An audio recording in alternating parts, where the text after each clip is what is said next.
Anne Moss thought she was fine with spending Christmas break completely alone. Stuck at college, she knew it would be the loneliest break she'd ever had, but was going to make the most of it. She had a plan. She was going to spend her time catching up on her reading. Something she hadn't had time for since starting her freshman year at college back in August. It was a good plan.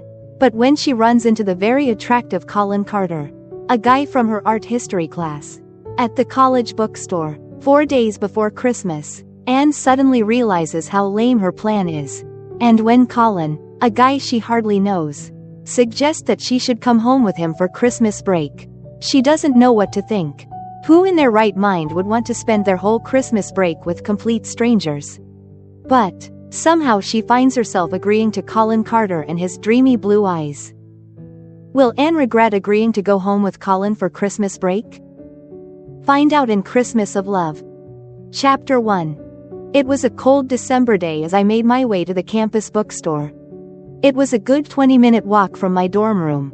I had told myself before I left the walk would do me some good. I needed the fresh air after being cooped up for the last 2 weeks studying for finals. Between the barely salted sidewalks and my chattering teeth, I was starting to regret walking to the bookstore. As a soft snow started to fall around me, I pulled my black pea coat tighter around my body. The snow was absolutely breathtaking, just like in all the Christmas movies I've watched growing up, making me wish for years that I could experience my very own white Christmas. To be honest, now that I've experienced snow firsthand, I was starting to see its ugly side. No matter how beautiful the snow looked to me, I still couldn't and probably would never get used to the crisp, cold, wintry air. There were only 4 days until Christmas and the campus was completely deserted, well, almost. Everyone had gone home for Christmas break 2 days ago, and I was probably the only soul that wasn't either going home for Christmas break or on vacation. I had gone home for Thanksgiving break and couldn't afford to buy another plane ticket home to Florida. Even though this break was going to probably be the loneliest break I'd ever had, I was going to make the most of it. I hadn't had much time to read since August and was excited to finally have time to read. I pushed open the bookstore door, instantly feeling warmer. I breathed out with a smile. A bookstore was always like a home away from home for me. Even if it was just a campus bookstore, the aisles of a bookstore were the best aisles to find and even lose yourself in. My absolute favorite place to be in the whole entire world. If I could, I'd live in a bookstore. I pulled my black gloves off to reach into my purse for my list to begin my quest. Spotting the latest copy of my favorite romance novelist, Haven Ray Jasper, I walked over to the bookshelf. I was beyond excited about this one. It was Jasper's very first Christmas novel titled Christmas Under the Mistletoe. The novel had been out since October, but I was waiting until now to read it. For 2 reasons. For one, I hadn't had much time to read since the beginning of the semester between homework and studying, and the second reason, who wants to read a Christmas book in October? I reached out to grab the book, but instead of grabbing the book like I was expecting to, I grabbed a hand that belonged to the very attractive Colin Carter, the guy from my art history class. "I'm sorry," I said, pulling away. I was so focused on getting the book that I didn't even notice him standing there. "This book must be pretty good, if you're going all Black Friday Godzilla on me," he said, grabbing the book up off the shelf. "But, just so you know, it's not the last one, so I think you can take it down a notch." He whispered the last part as if it was a secret. "Oh, really? Well, thank you, Captain Obvious," I snapped, a little annoyed by the Black Friday Godzilla comment. "So much for taking it down a notch," he replied with a bemused grin. "Sorry, I haven't had my coffee today." Colin's adorable grin instantly making me feel guilty for snapping at him. He nodded, placing the book into my basket full of books. "Do you have enough books?" he asked. "Nope," I replied with a serious face. "You can never have too many books, Colin Carter, especially if you're me and that's all you'll be doing over break. I'm Anne, by the way." "How do you know my name? We haven't met before, have we? Because if we did, I'm pretty sure I'd remember you." "I'm a part-time psychic," I teased. "We had art history together." "Oh, that's right. I didn't recognize you with that hat on and actually being able to see your face." I'm more familiar with your backside. The back of your head, I mean. You know, because I sit behind you in class. Colin rambled, trying desperately to correct himself. Is that what it is? I asked jokingly, pressing my lips together in an attempt to hold back a laugh. Shouldn't you be on your way home or wherever the cool kids go over break? Instead of harassing me? Yeah, but this is more fun, and before this cool kid goes home for break, I had to grab a few Christmas presents first. Why aren't you? You're seriously buying your Christmas presents at the campus bookstore? I asked, shaking my head at him with a little chuckle under my breath. Just because they are last-minute present ideas doesn't make them any less, they still come from the heart. He stated, placing his right hand over his heart. He watched me as I continued to laugh at him before he spoke again. You're avoiding my question. Why aren't you on your way home? Because I'm not going home for break. I'm staying here. You're staying here by yourself for the whole break? Why? He asked, dragging his words out in disbelief. I can't afford a plane ticket home. Because I went home for Thanksgiving. My whole family was able to be there on Thanksgiving. So I decided to go home then instead of Christmas break. Won't you be bored? Lonely? He asked, a little dumbfounded.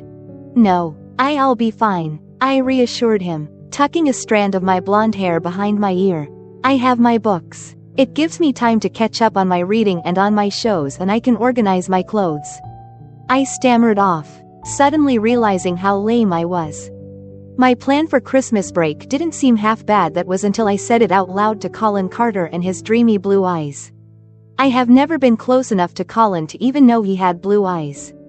But man, were they blue. Looking into his eyes was like being engulfed by the ocean of blue. Wow, that doesn't sound boring at all. Yeah, no, you'll be fine. Well, I'll leave you to your books then, he said with a not so reassuring teasing nod. Colin picked up another copy of Jasper's Christmas novel off the bookshelf. Merry Christmas, Anne Moss. I'll see you in the new year. That is if you haven't died of boredom by then, he joked with a grin. I laughed. Oh, don't you worry, it takes a lot for me to be bored. Merry Christmas, Colin, I replied, realizing once Colin was out of sight that he had said my last name. He was messing with me this whole time. He did know who I was. 10 minutes later, I had finished finding the rest of the books on my list and was now browsing the aisles of the bookstore. I may or may not have found one or two other books not on my list I had added to my basket. But who was counting? Out of the corner of my eye, I noticed someone coming down the aisle. It was Colin holding 2 cups of coffee. Gingerbread or peppermint? He asked, holding up both cups. Gingerbread, I said with a big smile, taking the cup from his left hand that also had been holding a bag full of his last-minute Christmas presents. Thank you, this is very sweet of you. Especially since I was a little snappy with you earlier, I added, taking a sip of the gingerbread coffee. It's all good. Can't hold what you said before you had your coffee against you. Now can I? No, I guess you can't. I flashed him a little smile. So, I was thinking. Oh, no, this can't be good, I teased, taking another sip of the warm, delicious coffee.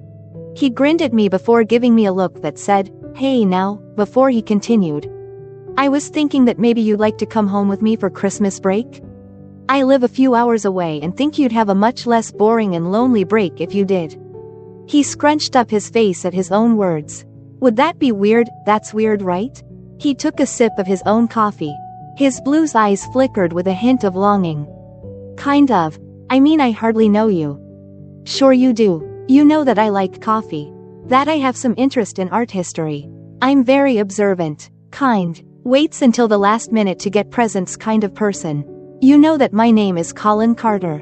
My middle name is Chase, and now you know that. I was born. Okay, I get it, I stated, putting my free hand up in defeat.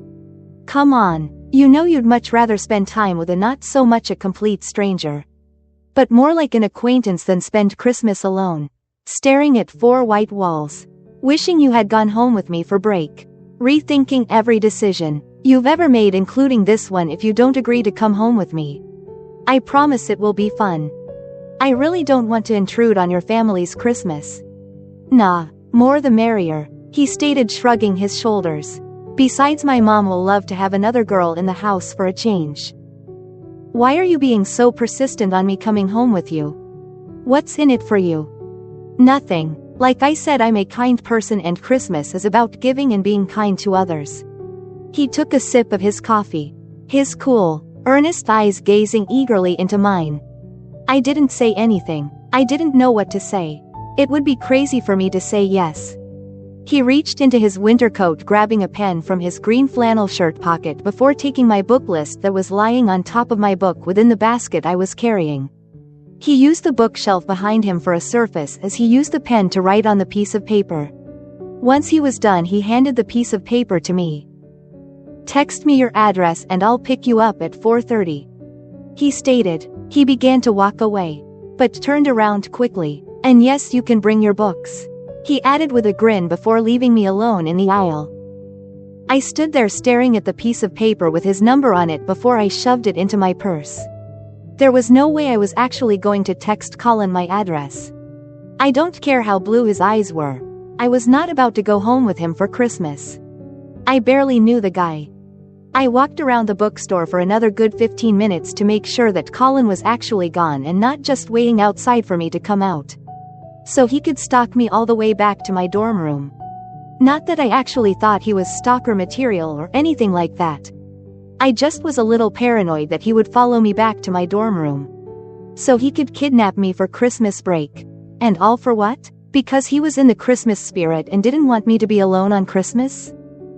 After paying for my books, I made my way back to my dorm room. The whole walk back, I could not stop thinking about Colin and his offer. Once I reached the door of my dorm room, I had told myself I was not going to text him. I'd much rather spend Christmas break alone than have a weird and awkward Christmas with complete strangers. I threw away my empty coffee cup before unloading my new books to begin debating with myself on which book I should start first. The debate was a no-brainer. I went with Haven Ray Jasper's Christmas Under the Mistletoe. I sat down on my bed, propping my pillows up behind me for support as I dived into the book. I wasn't even into chapter 7 of the book when I had to put the book down. It wasn't that the book was bad or anything. It was great so far, except the fact that when I pictured Ava's love interest, a dirty blonde-hair guy with blue eyes, that pulled you in like the tide of the ocean, and had the sophistication of a city, Wall Street pretty boy wrapped up in a wide shoulder, tanned, muscular, but thin country boy, all I could picture was Colin Carter. It was driving me crazy. Getting up from the bed, I turned on some Christmas music and began to reorganize my clothes in my closet to get my head out of the book and off Colin. It was working, until I realized that I had absent-mindedly started picking out clothes that I would have mostly taken with me if I was actually going to go home with Colin for Christmas break. What is wrong with me? I said out loud, without another thought and before I could list off all the reasons as to why. What I was about to do next was a very bad idea. I reached into my purse, pulled out my book list with Colin's number on it, putting his number into my phone before I texted him my address. It was 25 minutes after 4 and I was all packed and ready to go. I was impatiently waiting for Colin to pick me up. My Christmas ringtone on my phone began to chime through my dorm room. It was a text from Colin letting me know he was here. I flung my purse strap over my head and grabbed 3 bags, 2 with the necessities, clothes, makeup, my hair straightener, etc., and the other bag was full of my books that I had just purchased this morning. I headed downstairs to greet Colin. The moment I opened the dormitory door and stepped out into the chilly afternoon air, Colin was getting out of the driver's side of a gray truck to help me with my bags. "Do you need help getting your other bags?" he asked, placing my last bag into the back, behind the passenger's seat. "Nope, that's it. It would have been only one, but sweaters and hoodies take up a lot of space." Okay, you ready then?" he asked, sounding a little shocked that I didn't have more bags. "Yup," I replied, opening the passenger door before Colin had the chance to do it for me. At my reply, Colin shut the back door and walked around the truck. Once we were both inside the truck, he started up the truck and we were on our way. We rode in silence until we reached the highway. "So what changed your mind?" Colin asked. I breathed out. The truth is, this will be my first Christmas away from my family, and though I hate to admit it, I don't want to be alone for Christmas, I replied, and because I couldn't get Colin out of my head. But I wasn't about to tell him that I would hate to be alone on Christmas. I wouldn't even want to chuck that on my worst enemy. That's why I invited you to come home with me for Christmas. Because that's one of my biggest fears. I hate the idea of being lonely and ending up alone. I'm okay with being alone, to an extent. Though if I did stay at school by myself for the whole break, I think that would have been my breaking point. Did you at least give your family a heads up that you were bringing a stranger home for Christmas? Of course. I let my mom know. She sounded pretty excited to meet you. You did tell her that we are basically strangers and that I'm not your girlfriend or anything, right? I asked, looking over at Colin. Yeah, I mean, I didn't really say much. Just that I was bringing a girl from school home, so she didn't have to spend Christmas alone. He blew out air, though now that I think about it, my dad and brother will probably tease me about the whole girlfriend thing. Does that mean you're a horrible boyfriend if you don't have a girlfriend? I inquired out of curiosity. I'm a great boyfriend, he protested. What makes you think I don't have one? Well, I mean, you were bringing a random girl home for Christmas. If you did have a girlfriend, you wouldn't be doing that. And I'm guessing you don't have a boyfriend then? He inquired, stealing a glance at me quickly before his eyes went back to the road. Oh, no, I do. His name is Grant Kyle and he is my current book boyfriend. He chuckled. Book boyfriend, huh? Well, I hate to be the bearer of bad news, but Kyle Grant got serious competition. It's Grant Kyle, I said, trying my hardest to not think too much about what he just said. Oh, I know, he replied with a grin. So, you didn't really say how far away you live from the campus? An hour? Hour and a half? I asked. Try 3 hours. 3 hours? I have to be in a truck with you for 3 hours? I boomed wide-eyed. I thought this road trip to his house was going to be only an hour or so. Not 3 freaking hours. 3 hours was like a lifetime in a truck with a complete stranger. Bring on the awkward silence. He chuckled. It's not that bad. Could be worse. An hour and a half left to go and the snow outside the truck started to fall slowly, and then out of nowhere it was like a whiteout.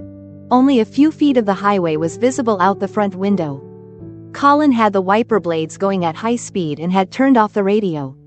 Very few cars were still on the road. With every passing second I began to worry. I saw my life flash before my eyes.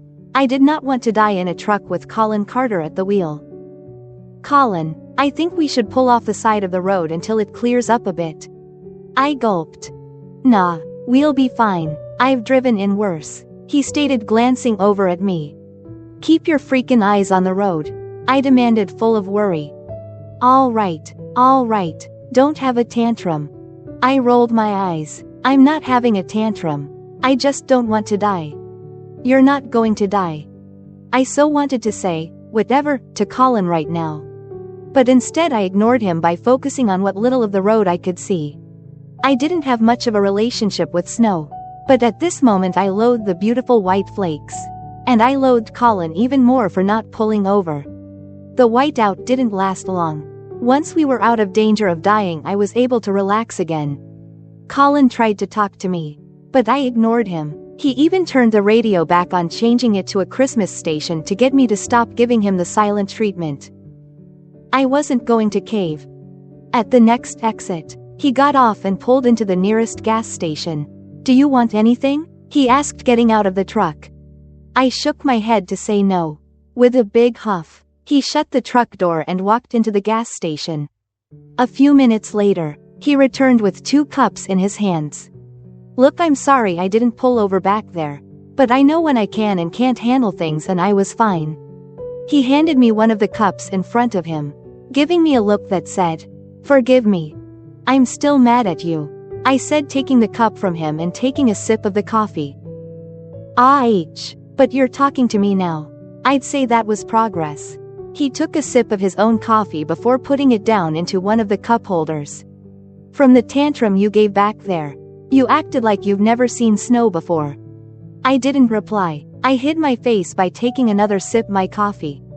Wait, you have seen snow before, right? Where did you say you were from again? I didn't, and for the record I was not having a tantrum. I was just concerned for my life. Colin laughed as he pulled out of the gas station. That's your prerogative. He cleared his throat after a few minutes went by. So, are you going to tell me where you're from, or should I start guessing? I'm from Florida. Florida, huh? Damn, no wonder you were freaking out. So this is your first winter experiencing snow. How is it? Cold, beautiful, wet, dreary, and completely terrifying, I stated. Chapter 2. The Carter house was nothing like I'd imagine it would be. It was a quaint, countryside home. I'm not sure what I imagined it to actually look like. Maybe showier and overly elaborate and vast, like my roommate's house. If you'd call it a house.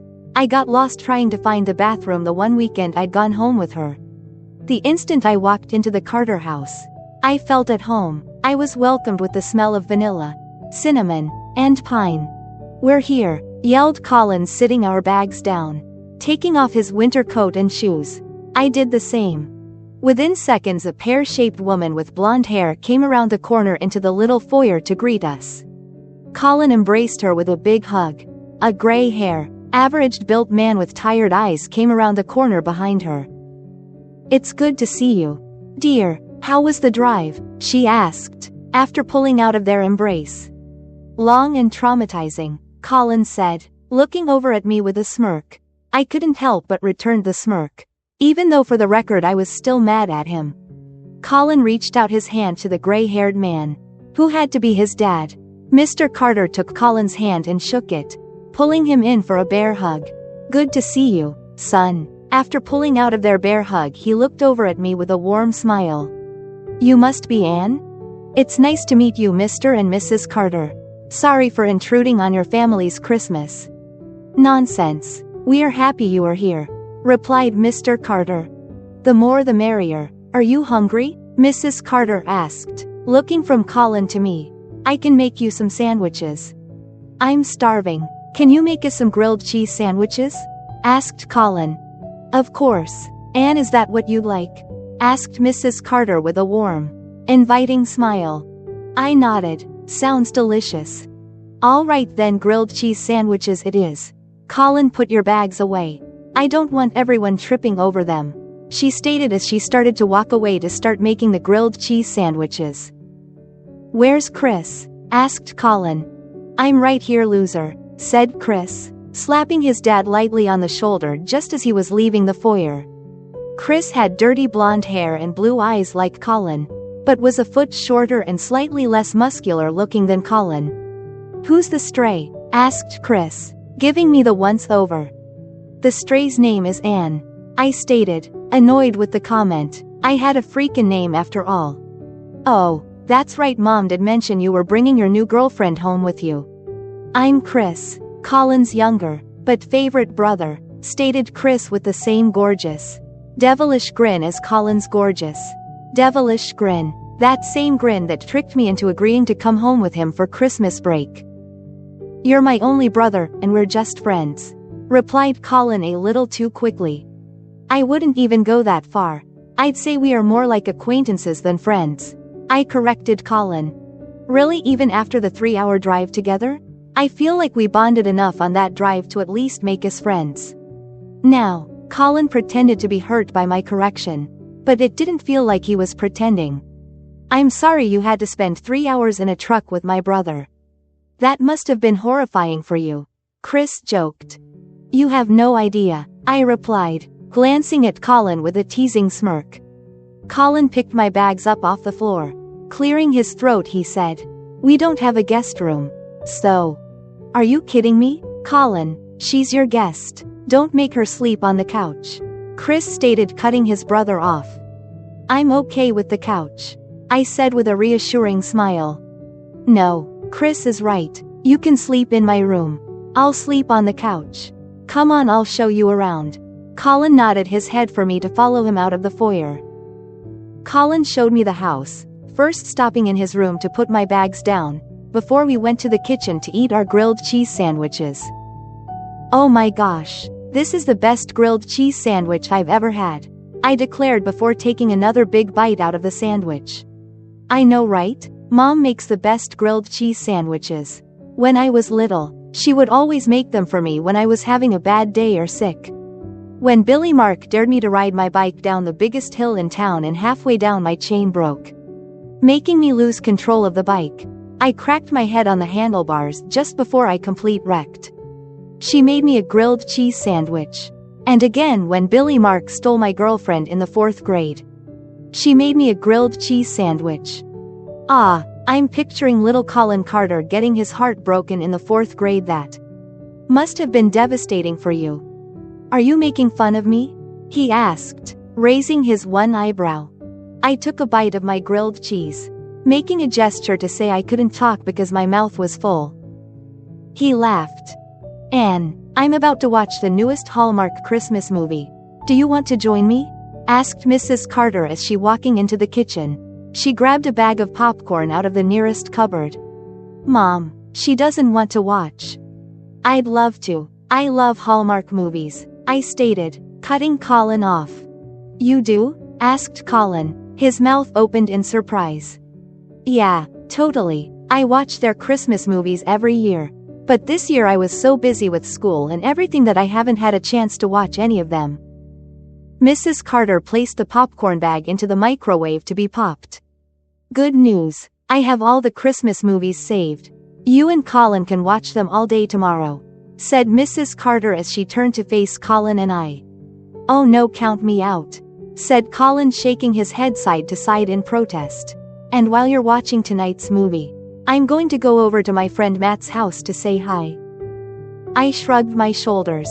"You don't know what you're missing out on," I said, getting up, grabbing my plate and Colin's to take them to the sink. The rest of the night as Colin went to his friend's house, I spent my night hanging out with his mom, watching a Hallmark Christmas movie, eating popcorn, and getting to know her a little more. Colleen, Mrs. Carter, insisted on me calling her by her first name. I've never had anyone's mother ever insisted on me calling them by their first name. It's kind of cool, and she was pretty cool too. In fact, Colin's whole family seemed pretty cool. Well, maybe not so much Chris. Chris seemed a little too cocky and annoying for me. But, overall, my first impression of the Carter family was a good one. They were very welcoming, especially given the fact that they only found out a few hours ahead of time that a complete stranger was going to be staying with them for Christmas. Maybe staying here for Christmas break won't be as awkward as I thought it would be. After the movie, I went up to Colin's room to read a little before going to bed. I changed into my red and green plaid flannel pajamas before crawling into Colin's bed. I placed a second pillow behind my head for support and reached over to the nightstand to grab my book. I had placed it there earlier before going into his bathroom to get ready for bed. I envied Colin a little for having his own bathroom. I grew up with 3 brothers and a sister, Dax, Gavin, Tom, and Kate, and having to share a bathroom was, to say the least, not my fondest memories of home. Mornings before school were a complete and utter disaster. And did I mention that I had not one brother but 3? Let me just say, I learned at an early age to always check to make sure the toilet seat was down before sitting on it. It was weird being in Colin's room, when less than 24 hours ago we had been barely acquaintances. Had only seen each other a couple hours a week without ever speaking a word to each other. And now I was in his bed. I had the sudden urge to smell his camouflaged sheets. I shook my head. That would be a very stupid idea. Besides, the sheets wouldn't smell like him, they would smell like laundry detergent. Taking in Colin's 4 blue walls with medals and trophies above his desk, an antler mount lamp on the nightstand, and a shelf in the corner full of books, movies, and possibly video games for the big screen TV mounted on the wall. Between the camo bedding and the antler lamp, I was thankful that it was just a TV mounted to the wall and not a deer head. Otherwise there would be no sleeping for me tonight with his beady eyes staring at me all night long. I pulled my eyes away from the TV to open my book and began to read. Suddenly, a noise stirred me out of a peaceful slumber. Slowing, sitting up, confused to where I was at first. And then remembering I was in Colin's room, I reached over to turn on the nightstand lamp so I could see what the noise was that had woken me up out of my beautiful, peaceful sleep. It was Colin. He looked back at me over his shoulder as he looked for something within his closet. "Sorry, I didn't mean to wake you," he muttered, reaching up into the closet to pull something down from the top shelf. It was a camouflage backpack. "What time is it and what are you doing?" I asked, as Colin turned to face me. My eyes automatically glazed over Colin's whole body. Colin wasn't wearing a shirt, only blue jeans, showing off his muscular, toned body. He was captivatingly toned in a way that he wasn't overly muscular, but still easy on the eyes. He was beautifully sculpted, just like all the classical sculptures we studied in art history, but in his own subtle way. And in this moment he was more fascinating to look at. I pretended to rub the sleep out of my eyes, so I wouldn't keep staring at Colin. "It's almost 6 and I'm going hunting," he stated, as if it was obvious. I threw up the covers to get out of bed to use the bathroom. "Cute pajamas," he grinned. "Nice abs," I replied, walking past him to walk over the bathroom threshold, hearing a little chuckle out of Colin as I shut the door behind me. When I returned, Colin had finally put on a long-sleeved shirt and was now sitting on the bed putting thick wool socks on. I walked around the bed to the opposite side Colin was sitting on to crawl back into bed under the warm covers. "How's sleeping in my bed treating you so far?" he asked, turning to face me. "It's heaven, compared to my mattress back at school. You think with how much tuition cost they could afford to provide us with better mattresses?" He laughed. "Or at least want their student to get a good night rest to increase their academics even more. By the way," his lips twisted upward into amused grin, his eyes full of mischief. "You didn't actually need to sleep in my bed. It turns out we do have a guest room after all." I sat straight up just so I could hit Colin in the arm. "What? Why didn't you tell me?" I asked, loudly at first, then remembering the time, I lowered my voice. Colin rubbed his arm as he laughed at me. "I was going to tell you when I got back last night, but you were already asleep and I didn't want to wake you." "But you don't seem to have a problem waking me up at 6 in the morning though," I half-heartedly joked. "And I meant, why didn't you just tell me you had a guest room instead of making me look like a complete loser?" "Sorry," he laughed again. "It's this stupid joke between Chris and I. My sophomore year in college I brought a girl home with me for the weekend. So I'm not the first girl you brought home, then?" I hated to admit it, but I felt a little disappointed that I wasn't the only girl Colin had brought home from school. I know it was stupid of me to feel this way, considering that we weren't even friends and he had only brought me home with him because he felt sorry for me. But I couldn't help but feel a little disappointed and maybe even a little jealous. "No, but you're my first stray," he teased. I rolled my eyes jokingly. Anyways, it was a complete disaster the moment she stepped into the door. Her first words were, "Where's the guest room?" and it kind of bugged me that she said that. He laughed at himself before he continued, "So I told her we didn't have one. And yeah, let's just say that weekend made me realize how much of a spoiled rich brat she is. Until this very day we have not spoken a single word to each other. It was that bad. So whenever I bring a friend home from school we always joke about it. This time, however, went a little too far. You were not actually supposed to sleep in my bed. Well, maybe it's a sign to stop making your guests feel like complete losers. How else am I going to be able to weed out the high-maintenance ones?" Hearing how much Colin despised this girl made me feel a little less disappointed about not being the only girl he brought home from school. Even if it was only because he felt sorry for me. Hearing that Colin despised bratty, high-maintenance girls made me like him just a little bit more. I yawned, and as I covering my mouth with my right hand. It was as though Colin took that as his cue to get up. "You should get some more sleep. Unless you want to go hunting with me?" he asked jokingly, grabbing up the backpack he had left on the floor beside the bed and his camouflage clothing that was flung over his desk chair. I shook my head. "I think I'll pass," I said, lying back down on the bed. He made a little chuckle under his breath as he turned off the bedside lamp. "See you in a couple hours. Anne. MMMH. Happy hunting." I replied as I began to drift back to sleep. The house was extremely quiet as I ambled into the kitchen in search of some coffee. The coffee decanter was empty. I frowned at the sight of it. I rummaged through cupboards and drawers looking for a coffee filter and most importantly coffee. Once I found them both, I prepared the coffee and patiently waited for it to be made. There was a light snow falling outside as I looked through the kitchen sink window. The sight of it was beautiful, the way it layered a dusting of white over the landscape. Especially the trees. Though the sight of the snow was beautiful, it made me feel instantly cold, making me think of Colin. I hoped he wasn't too cold out there hunting. I poured myself a cup of coffee, filling it with some milk and sugar before I walked to the living room to watch one of the Hallmark Christmas movies Colin's mom had saved. I was about half an hour into the Christmas movie when I could hear Chris coming down the stairs like an elephant, crashing down onto the couch. "What are we watching?" he asked, still sounding a little hoarse from sleep. "The Magic of Christmas." Chris didn't comment back, only made a grunting noise under his breath. We sat there for a few minutes in silence watching the movie before Chris asked, "So why is he being so salty about Christmas? What did Santa not bring him the toy he wanted when he was a kid or something?" I held back a laugh. "Salty? Who says salty?" Chris looked over at me with narrowed eyes. "Shut up and answer the question before I throw a pillow at you." "I can see who got the nice gene in the family," I muttered as I rolled my eyes at Chris. "And if you need clarification, it's Colin, not you." "Yeah, well, your evaluation is biased, considering you're Colin's girlfriend." "I am not Colin's girlfriend," I protested, feeling a little flustered that our conversation somehow turned into this. Chris looked over at me again with a wicked smirk.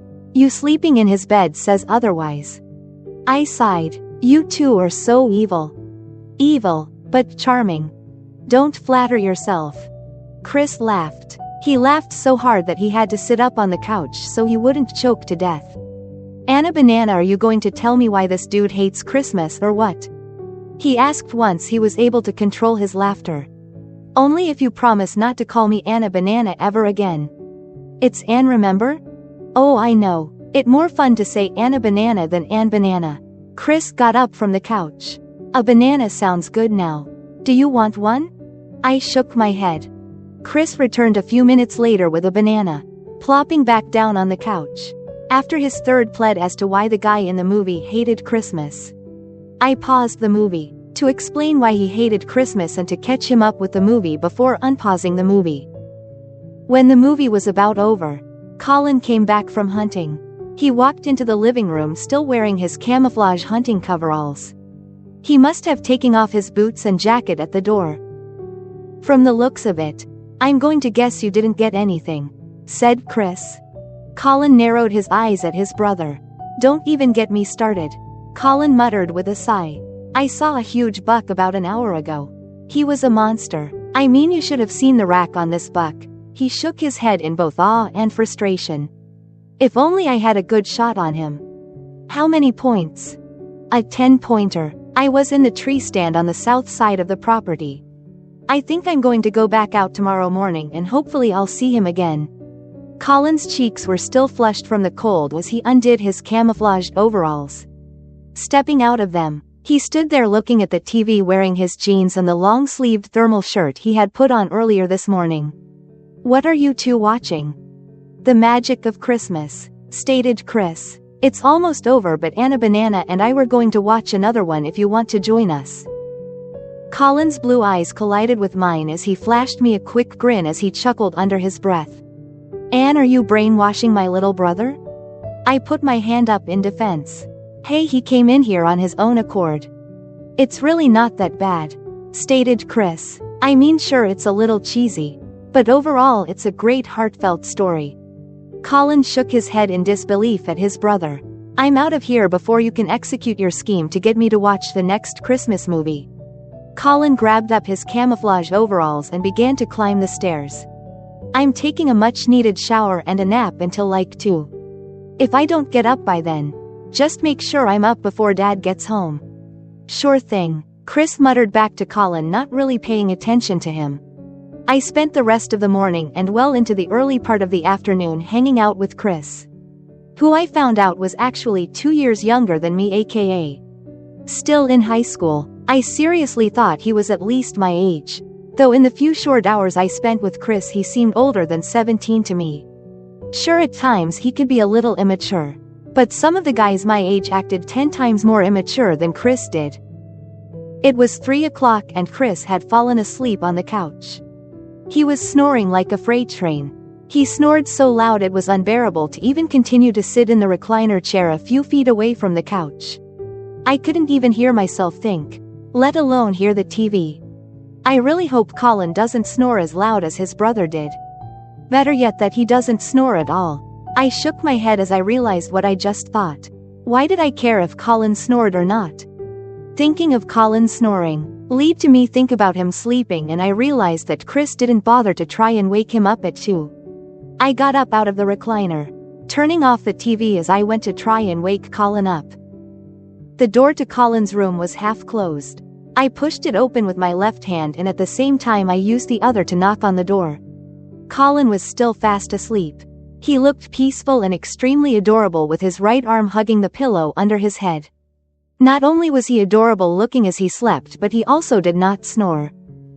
"Thank you, Mr. Sandman." Colin, I whispered, not wanting to startle him out of his peaceful sleep. "It's 3, I said, softly touching his arm that was hugging the pillow to softly shake him awake. "Well, I could get used to being woken up by you. Though an hour late, I might add." He breathed in before he moved from lying on his back to sitting upright. "You smell good, by the way." I raised an eyebrow at him. "I was sorry this morning that I made you sleep in my bed. But your smell is all over my bed now and I'm not sorry." He smiled up at me. I felt my face flush and I diverted my eyes away from his. Still being able to slightly hear Chris snoring from downstairs, I ignored Colin's words. "Your brother snores like a freight train. I swear I can hear him snoring on the couch from here. It concerns me." He laughed. "Yeah, he does. Mom has been on him about going to a doctor to get it checked out, but..." He shrugged his shoulders. What 17-year-old is going to listen to their mom? He reached over to his nightstand for his phone that was lying on top of my book I'd been reading. He checked his phone for messages. But if he had any, he didn't reply to them.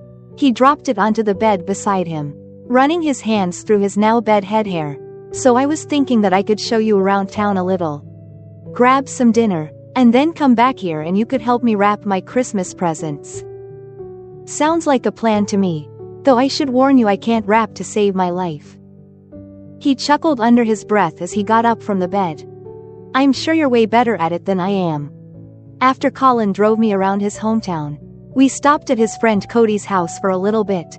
Colin wanted to stop by and check out the deer Cody had gotten earlier that day. At first I thought Cody was a guy. But I was so wrong. Cody was Matt's girlfriend and she was the definition of a huntress and why women do it better. She was beautiful with long, brown hair that she pulled back into a ponytail, and when she smiled it literally lit up the whole room because her teeth were so freaking white. She was dressed head to toe in camouflage from her ball cap, hunting gear, down to her boots. When we got to Cody's, Matt, Cody, and her dad were in the garage admiring the deer as it hung upside down from the back legs. A blue tarp laid on the garage floor under the deer. Colin was so excited about the deer Cody got that I tried my best to not freak out, or at least show that I was freaking out about the dead deer. I grew up in Florida. Sure, there are deer in Florida, but I had never in my life seen a deer up close, let alone one that was about to be butchered. My brothers, Dax, Gavin, Tom, and my sister Kate and I practically spent our whole childhood at the beach. The closest thing I've come to hunting was shell hunting and the occasional fishing extravaganza. I don't know if Colin read my mind or if my poker face was showing, but as soon as they began to skin the deer, Colin made a quick excuse for us to leave. I was a little grateful I didn't have to witness how deer became venison. Especially venison jerky, because venison jerky was amazing. When my dad's old college roommate comes down to visit, he always brings us a bag of venison jerky. My brothers and I always fight over the last piece.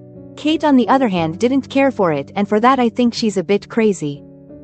Colin and I grabbed a quick bite at one of Colin's favorite local restaurants called the Ivory before heading back to the house. Once back to the house, Colin gathered up wrapping paper, scissors, tape, a blue ink pen, and name tags so I could help him wrap his Christmas presents. Colin and I assembled into his room. I laid the materials out on his floor as he collected his stash of presents that he had hidden in the back of his closet. Colin sat down on the floor in front of me. "Here you go," he said, sliding the 2 bags full of presents across the floor to me. "You're crazy if you think I'm wrapping all of your presents for you," I protested teasingly, sliding the bags back over to him. "Everyone has a price. What's yours?" he asked, sliding the bags back. He flashed me a half-devilish grin. He took me off guard as he abruptly stood up from the floor and started taking off the gray hoodie he had been wearing. The black shirt underneath rose up as he took off the hoodie, revealing his gorgeous masterpiece set of abs. My breath caught and my lower belly flipped at the sight of him. "What are you doing?" I stammered with a gulp. I unglued my eyes from his torso to look up into his alluring blue eyes. His eyebrows furrowed together as he pulled down the black shirt he was wearing under the hoodie. He threw the gray hoodie across the room. I was just taking off my hoodie. Realizing that I misunderstood what he was doing, my face burned with embarrassment. Colin must have realized where my mind had gone because he smiled broadly with an amused expression.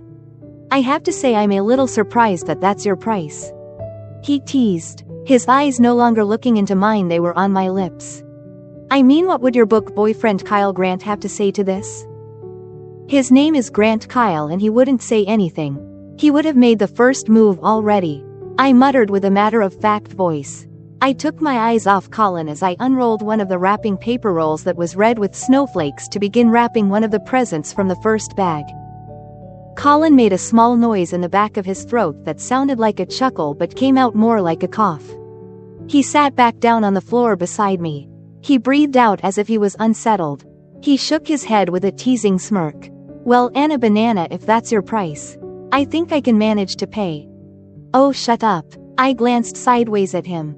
He smirked wider. I was frustrated that our conversation somehow ended up like this, and that I kind of liked that Colin was flirt-teasing with me. I was mostly frustrated at the fact that he just called me Anna Banana. "Damn you, Chris. That's completely juvenile. We aren't even friends," I added.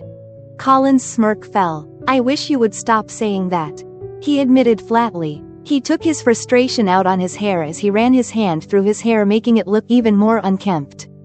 I could see the muscles in his throat in action. He cleared his throat. "Anne, I really like you. I know we don't really technically know each other. Sure, we had a class together this past semester, and it's only the second day of us actually talking to each other, but you willingly agreed to stay at my house for Christmas break. We've spent 3 hours in a truck together, plus all afternoon together. In my book, that makes us friends." Colin peeled off a name tag to place on the present I just finished wrapping. "And let's not forget you slept in my bed. Friends don't sleep in each other's beds," I muttered. Colin waved me off with his right hand gripping a blue ink pen as if by doing so would sweep the idea away. He used the pen to write on the name tag. "All I'm trying to say is that I want us to be friends. I think of us as friends. And you saying we're not friends isn't helping." I sighed. "All right, if it bothers you that much." "Do you have to say it like that?" Colin asked, cutting me off. "Like how?" I protested, getting a little upset. "I don't know. Like it's such a hassle to say we are friends. To consider me as anything other than an acquaintance from school. It's not a hassle. I really like you, Colin. I just don't want to." I stopped in mid-sentence, realizing how stupid I was being. I didn't realize until this moment that I had been lying to myself. Of course, Colin and I were not just acquaintances. We were a blossoming friendship. Still in its early stage of almost 48 hours. But it still was a friendship. A friendship that I didn't realize until this moment. I secretly hoped it would turn into something more. And why I absent-mindedly didn't want to label Colin as just friends. "You just don't want to." "What?" Colin asked. "I don't want to be just friends with you." I made air quotes around the words just friends to get my point across. Colin started to speak but then quickly shut his mouth. His mouth formed into an evil grin at the realization of what I was referring to. "Yesterday when I referred you as just friends, Did that bother you? He made air quotes mockingly. Of course it did. Just friends. It's as if I'm so repulsive you have to add the just part to make it less justified. Now you know how I feel. I frowned. Truce? Colin ran his hand through his dirty blonde hair. So you want to be friends without the just and the fancy air quotes? I nodded. And you have to wrap at least half of your presents on your own. I added with a grin. Colin laughed. Well, I guess if it bothers you that much. It's a deal.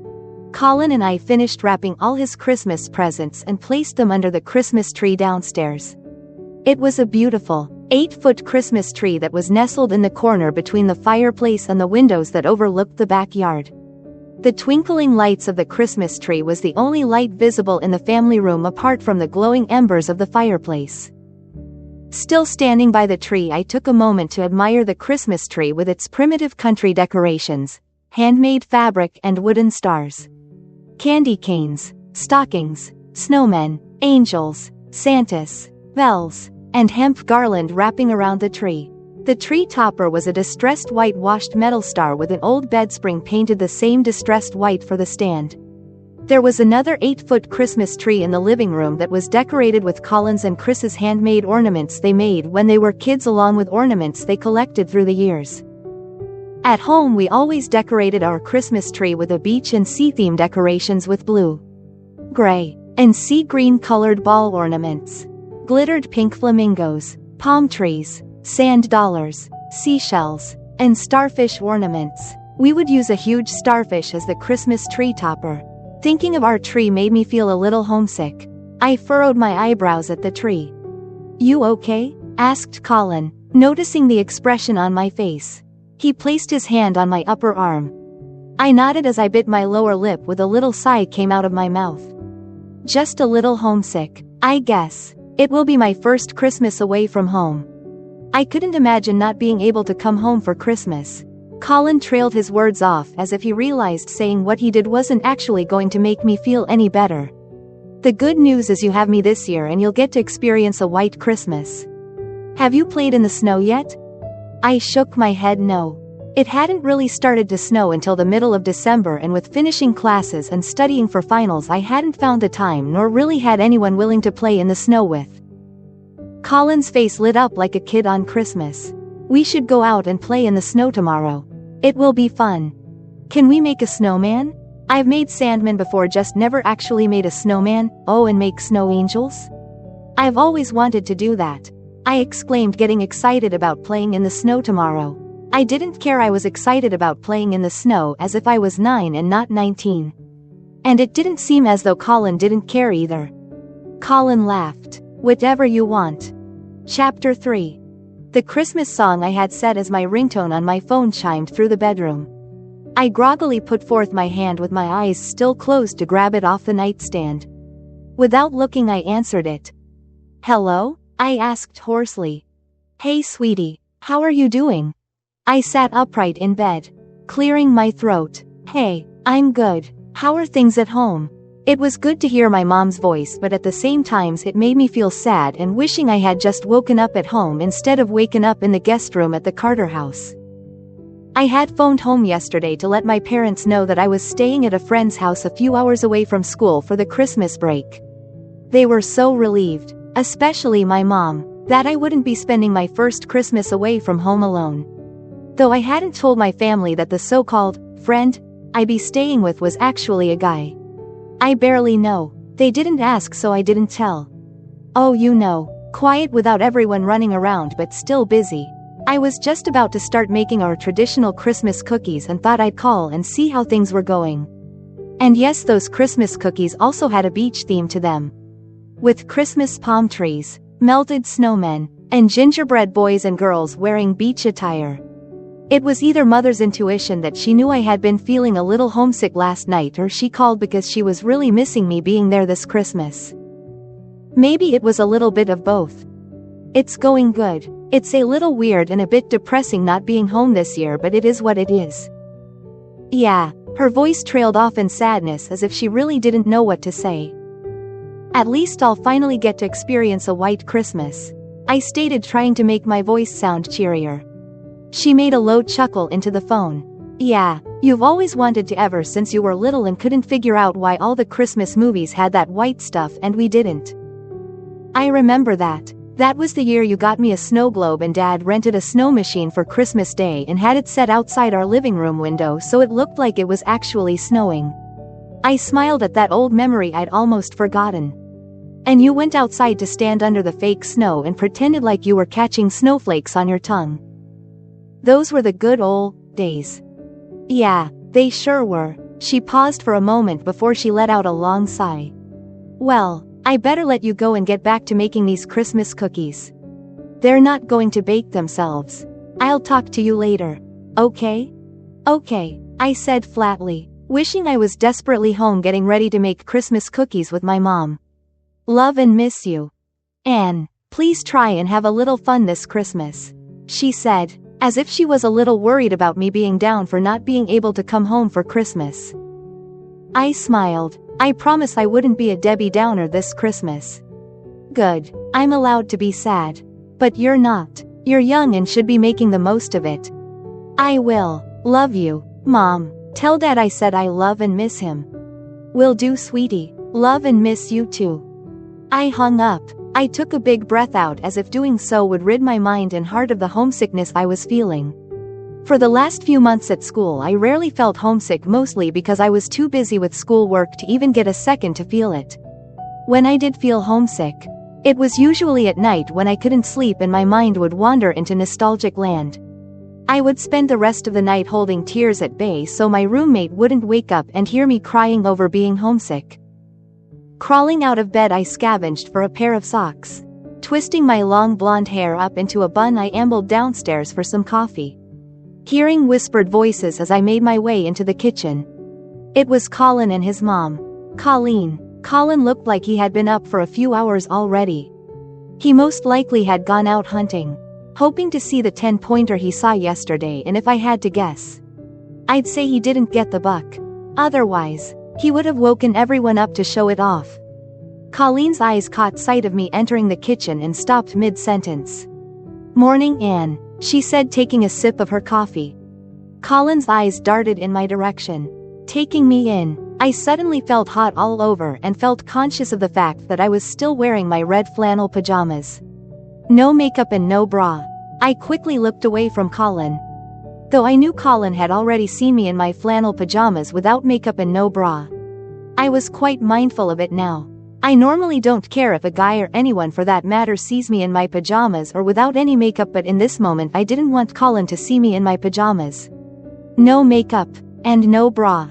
At that thought, my mind began to manifest why I was so mindful and why I cared that Colin saw me like this. Which only swirled out even more questions I didn't want to think about right now. Morning, I replied. I watched as Colin sat his cup of coffee on the counter and began to pour coffee into another Christmas cup. He doctored the coffee up with both cream and sugar. When he was done, he handed me the cup with a small smile. My heart melted not only at his smile, but also his grand gesture of making me a cup of coffee without having to be asked. Colin Carter, you sure know the way to my heart, I declared, the words out of my mouth before I could stop myself. With wide eyes I glanced over at Colin. Colin looked utterly pleased with my comment. I blushed. I took a sip of the coffee to cover up my burning face. Anne, I don't suppose you brought a dress and high heels with you? Asked Colleen. No, I replied, shaking my head. Taking another sip of the delicious coffee. Why does everything always taste better when someone else makes it for you? Colleen frowned, her eyes meeting Colin's. Well, Colin should have informed you that we are having a Christmas Eve party at his grandfather's house and you'll need to wear something formal to this party. Sorry, I forgot, Colin muttered, looking at me with downcasted expression. Or I would have told you. How you forgot is beyond me. Colleen peeved. We have this party every year. She shook her head and rolled her eyes playful at me. No worries though, Anne. I'll take you shopping this morning and we can get you a dress and whatever else you may need. And don't worry about the cost. Think of it as a Christmas present from Charlie and I. Oh, I couldn't possibly ask that. You didn't ask, Anne, she offered. Don't worry about it. Okay, Colin said, cutting me off with a serious, earnest glint in his eyes. I had a feeling Colin had explained to his mom my financial predicament and was why she offered to pay. I should be upset with Colin. But what could I do? I needed a dress and couldn't afford it. Colleen threw me a reassuring smile. Just as Chris walked into the kitchen, he grabbed a box of cereal from one of the cupboards and poured it into a bowl he retrieved from another cupboard. So what's on the agenda today? Asked Chris, sitting down at the kitchen table. Anne and I are going dress and shoe shopping at the mall this morning. Colleen answered Chris as she rinsed out her coffee cup and left it in the sink. Do you want breakfast, Anne? I shook my head no. I wasn't much of a breakfast person, nor was I hungry. Can I go? Asked Chris, eyes on his spoonful of cereal in mid-action to his mouth. All three of us gawked at him. You want to go dress shopping? Asked Colin with one of his eyebrows raised. Chris looked up from his cereal, swallowing the cereal in his mouth before he spoke. Well, no, idiot. I want to go to the mall. Chris, exclaimed Colleen. What? It's not like I called him a dumb. Chris, seriously, exclaimed Colleen again. Yeah, for real, Chris, or you won't get to go dress shopping. Teased Colin. I finished my cup of coffee before heading upstairs to get ready to go to the mall with Colleen and Chris, leaving the boys to argue with themselves. Colin didn't want to go. He muttered something along the lines of having plans this morning. What plans those were, I hadn't a clue. But most likely he just didn't want to go dress shopping with us, and I didn't blame him. We had been at the mall for well over an hour now, and I've tried on over a dozen dresses, none which neither Colleen or I liked, and they simple just did nothing for my figure. I was in the middle of considering trying on the basic black dress with sleeves and a high sleek neck hanging on the rack in front of me when Colleen came over with a big smile and a green dress in her hand. I think I've found the perfect dress for you, she exclaimed, handing me the green dress to try on. I found it highly entertaining how much I could tell Colleen was enjoying our dress shopping trip. From the way she acted, you could tell she wished she had a girl amongst Colin and Chris growing up to fuss over. With the green dress in hand, I walked to the dressing room to try it on. I eyed myself in the mirror once I got the dress on. There was a zipper on the back of the dress that I couldn't reach. But I knew it would fit to my body even better once it was zipped. It was a beautiful basic green fitted and flared dress with half sleeves that came down just above my elbows. It was a basic dress. But it was what I had been looking for. The perfect, sophisticated dress that fitted to my body perfectly. How does it look? Asked Colleen, eagerly waiting outside the dressing room. It's perfect. I slowly opened the door to the dressing room knowing Colleen would want to see it. She smiled as she eyed the dress. Noticing the zipper wasn't zipped all the way, she motioned with her hand for me to turn around. She zipped the dress. I looked at myself in the mirror again. I was right. The dress, now fully zipped, looked even more fitting and flattering on my body.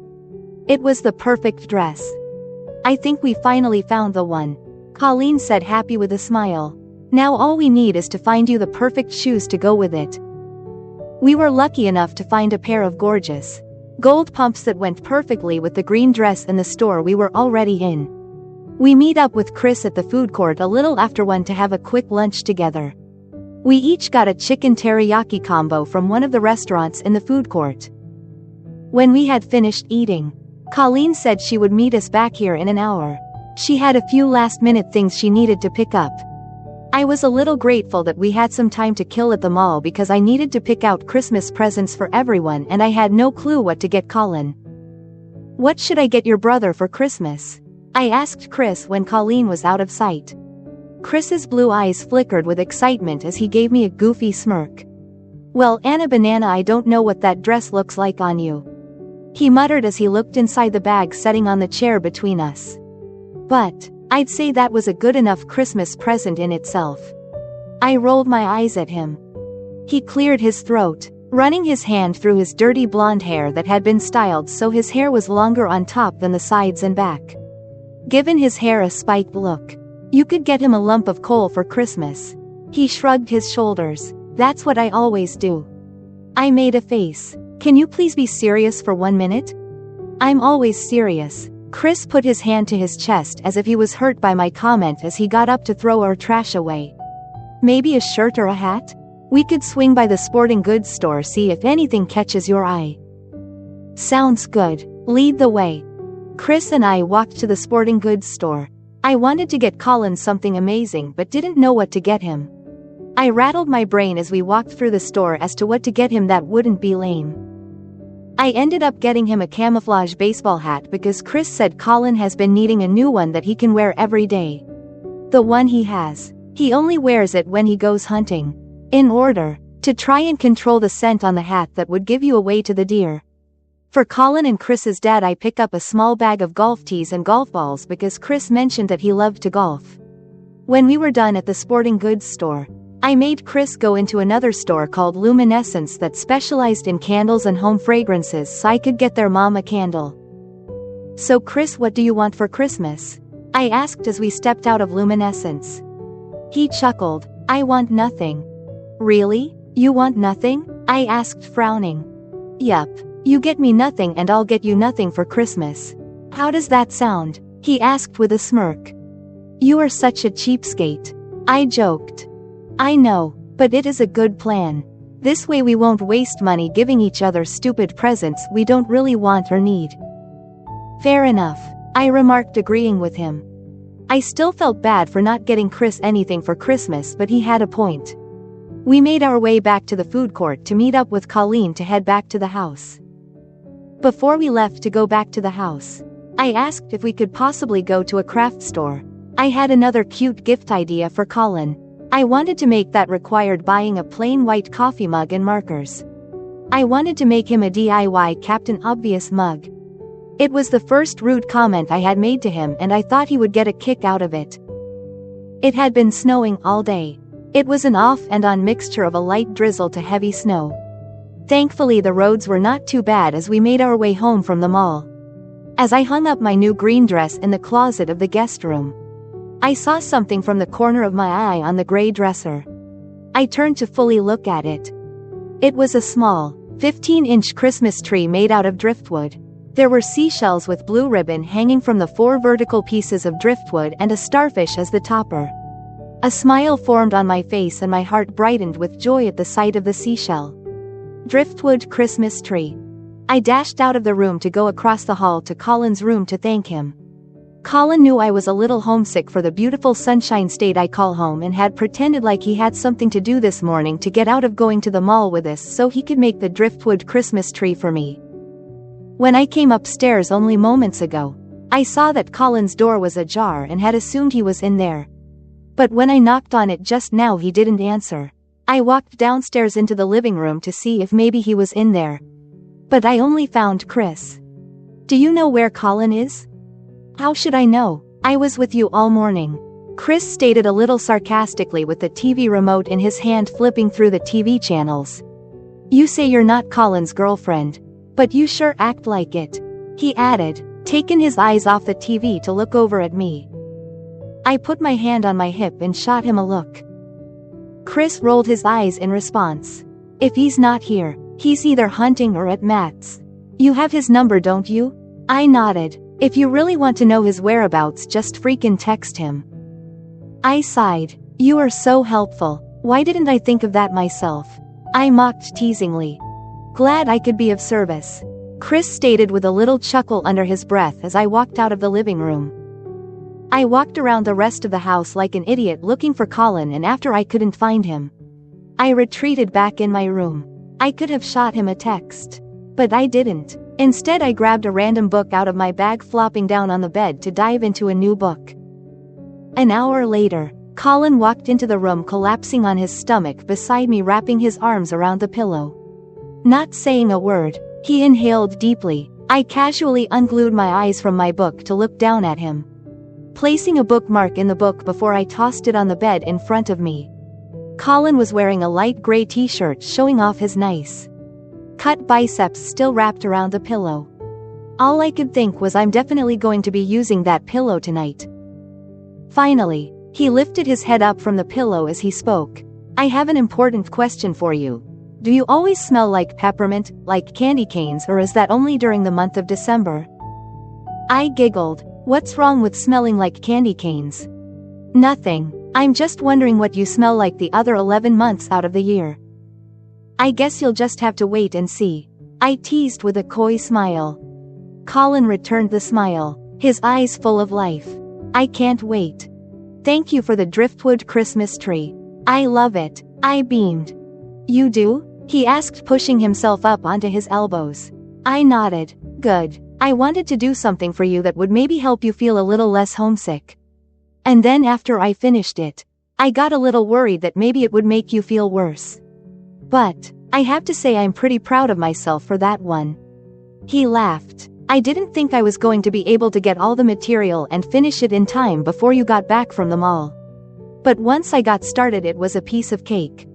Well, it's perfect and I love it, I stated, not being able to stop smiling at Colin. It felt like my heart was doing backflips for Colin. I wish it would calm itself.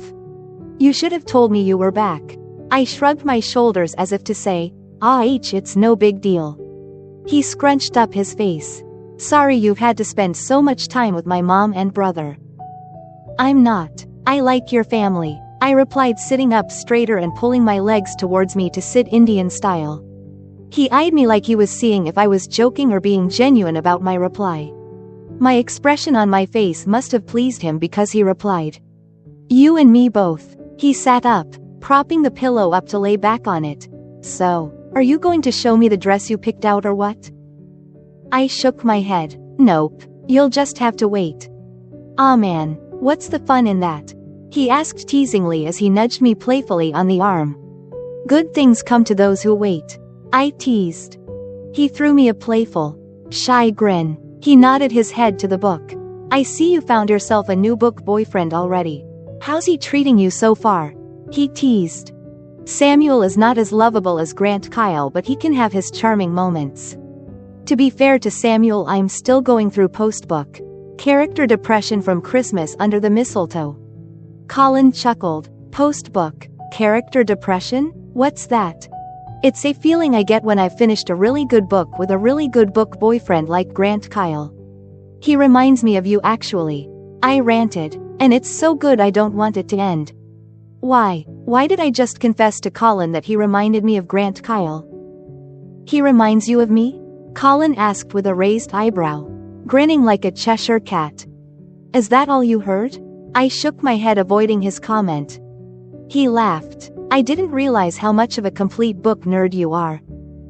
I prefer the term book goddess. Sounds sexier than book nerd. Don't you think? Book goddess, Colin said, toying with how the words book goddess sounded. You're so right. Book goddess sounds so much sexier than book nerd. Especially for you and Banana the book goddess. I playfully rolled my eyes at Colin. Well, when you say it like that. Colin chuckled, grabbing up the book, flipping through the pages before flipping it over to read the back cover to read the summary of the book. This sounds so sad. I don't think I want you reading this. He dropped the book on the bed as he got up. I'll read it if I want to, I stated in protest. You can't tell me what I can and can't read. Colin turned to look at me. He looked as though he was trying to hold back a laugh. His eyes full of mischief. True. But don't come grumbling to me when you need someone to hold your box of Kleenex during the sad scenes, movie included. Ha ha, I sprung up from the bed. I can hold my own box of Kleenex, I stated with a little teasing attitude. Come on, let's go play in the snow, he said, motioning for me to follow him. I don't think I want to watch that one. He pointed to the book on the bed with a turned up nose. But I'll watch Christmas Under the Mistletoe with you if it ever becomes a movie. Now, when you say Grant Kyle reminds you of me, are we talking looks or personality? Because I've always wondered what I'd look like on the big screen. I shook my head at Colin, walking straight out of the room without replying. It's both, isn't it? Colin asked, following me out of the room. We bundled up to go play outside in the wonderful, and sometimes evil, magical snow. Colin insisted on me wearing one of his winter coats. That I'd stay warmer in the heavier coat than my pea coat. I couldn't argue with common sense. Just before we went outside, Colin had grabbed a big plastic bowl to take with us. He scooped up some of the fresh white snow that had accumulated on the patio table into the bowl. "There," he said, snapping the lid back on the bowl. Placing it down on the table. "We can make snow ice cream later." "Who in their right mind would want to eat ice cream in the dead of winter?" I asked with a raised eyebrow. He chuckled. "We are. Trust me, you'll love it." He walked closer to me. "So what do you want to do first?" "Build a snowman," I stated excitedly, bending down to grab some snow to start the process of building the snowman. Colin was putting the finishing touches on the snowman as I had flopped down into the snow to make a snow angel.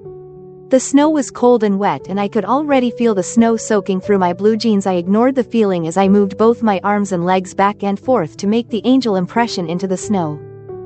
"Anne," said Colin. I looked over at him.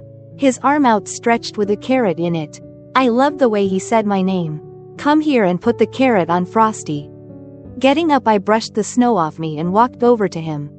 I took the carrot, placing it carefully on Frosty's head between his eyes and mouth that were made out of small rocks. When I finished, I looked over at Colin with a proud smile. His face was flushed red from the cold. He mirrored my smile as he pulled me in for a small hug. His eyes lingered on my mouth before they flashed back up to my green eyes. His expression pensive. I licked my dry, chapped lips, half wishing he would stop teasing me and kiss me already. The other half hoping he wouldn't kiss me because my lips were way too chapped for kissing. Colin didn't get a chance to make up his mind before a snowball smacked into his face. He pulled out of our embrace quickly with a half-irritated, half-devilish look upon his face. Chris was a few yards away from us, laughing. "You're a dead man," Colin shouted at his brother, grabbing up some snow, packing it into a ball before flinging it at Chris. He repeated the process. The next snowball Chris threw hit me in the arm, and I opened my mouth to protest, but closed it quickly. I shook my head at Chris. I grabbed up a handful of snow to make it into a ball before throwing it at Chris. "Oh, this is war," Chris shouted. "You want war? We'll give you war," I shouted back to Chris as I grabbed another handful and finding cover. The three of us stayed out in the snow for quite some time. I was beyond cold. I could not feel my hands nor my legs. I was trying hard not to show how cold I was in front of the guys. When Colin scrambled to where I had been taking cover behind a pine tree to ask me something, my chattering teeth deceived me as I replied. Colin realized I was cold. He immediately jumped out from behind the pine tree with his hands up in surrender before I could protest.